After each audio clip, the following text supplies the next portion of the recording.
لیکن حسد و بغض نہیں ہوتا. اللہ اکبر. میں 3 اہم گناہوں کی طرف اشارہ کر رہا ہوں اور اس کے بعد ایک اہم نقطہ آپ کو دینے جا رہا ہوں، اور وہی انشاءاللہ مصائب ہوں گے ہمارے آج کے، کہ آج ہم نے ابا عبداللہ الحسین علیہ السلام کے ساتھ اپنی روح کو متصل کرنا ہے. اب دیکھیں آپ کیا کرتے ہیں.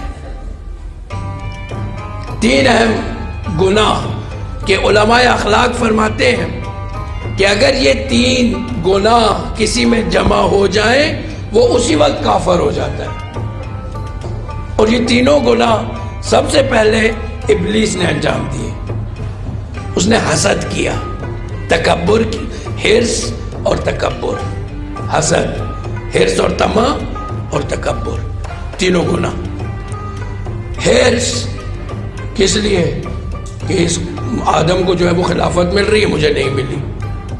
حسد مقام اہل بیت علیہ السلام سے، نہ حضرت آدم سے. وہ نور جو صلب حضرت آدم میں تھا. سبحان اللہ. ایک شاعر نے نجف اشرف میں اندر گنبد کی سائٹ پہ بہت سارے اہل سنت کے شعراء کے اشعار لکھے ہوئے ہیں. ان میں سے ایک سلجوکی ہے، شاعر سنی ہے. اس کا 2 بیت بڑا عجیب شعر ہے. میں نے ایسا شعر آج تک کسی شیعہ سے نہیں سنا. کیا کہتا ہے؟ کہتا ہے یا علی، یا علی، جانتے ہیں کہ میں آپ کی تعظیم کیوں کرتا ہوں؟ میں سنی ہوتے ہوئے آپ کی تعظیم کیوں کرتا ہوں؟ اس لیے کہ اگر آپ کا نور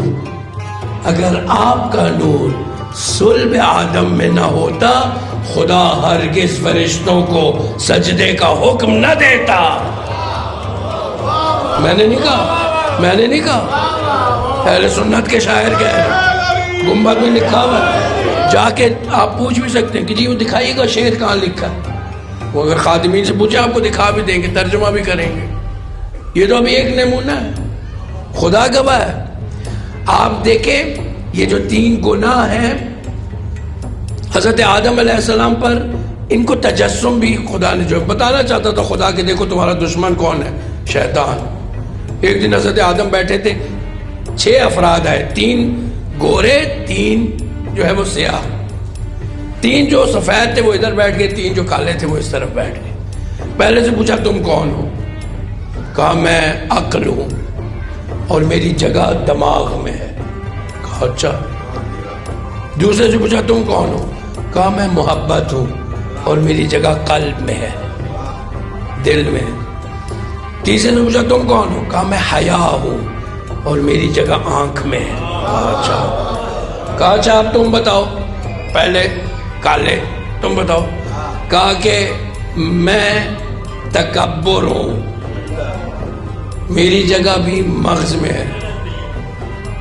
کہا یعنی تم عقل کے ساتھ ہو؟ کہا نہیں، جب میں آتی ہوں تو تکبر چلا جاتا ہے، عقل چلی جاتی ہے.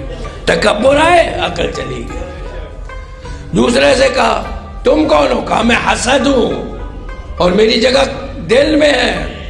اچھا تو اس کا مطلب محبت کا؟ کہا نہیں، جب میں دل میں اتروں تو محبت خارج ہو جاتی ہے. حسد. کہا تیسرا حرص اور طمع. اچھا تمہاری جگہ کہاں ہے؟ کہا میری جگہ آنکھوں میں ہے.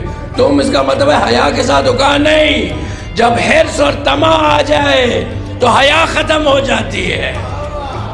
کتنا آسان سولوشن ہوتا ہے، کتنا آسان طریقہ ہے.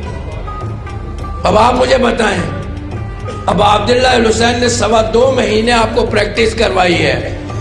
آپ نے جان بوجھ کے گناہ نہیں کیے ان دنوں میں، وہ غفلتاً ہو گیا، وہ ایک علیحدہ معاملہ ہے.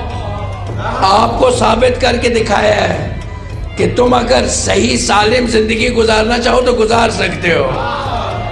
کر کے دکھایا ہے. آپ نے پارٹیاں اٹینڈ نہیں کی ہیں، آپ زیارتیں پڑھتے رہے ہیں. بعض اوقات تو دن میں صرف آپ کی نیند 4 گھنٹے ہوتی تھی.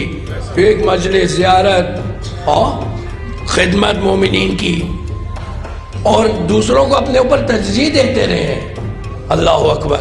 اب یہ قلب کہ جس کے اندر عقل ہو، عقل کی حکومت ہو، وہ قلب کہ جس میں مہر و محبت ہو، وہ نگاہیں کہ جس میں حیا ہو، پھر حکومت کس کی ہوگی؟ 250 سالہ انسان کی ہوگی نا.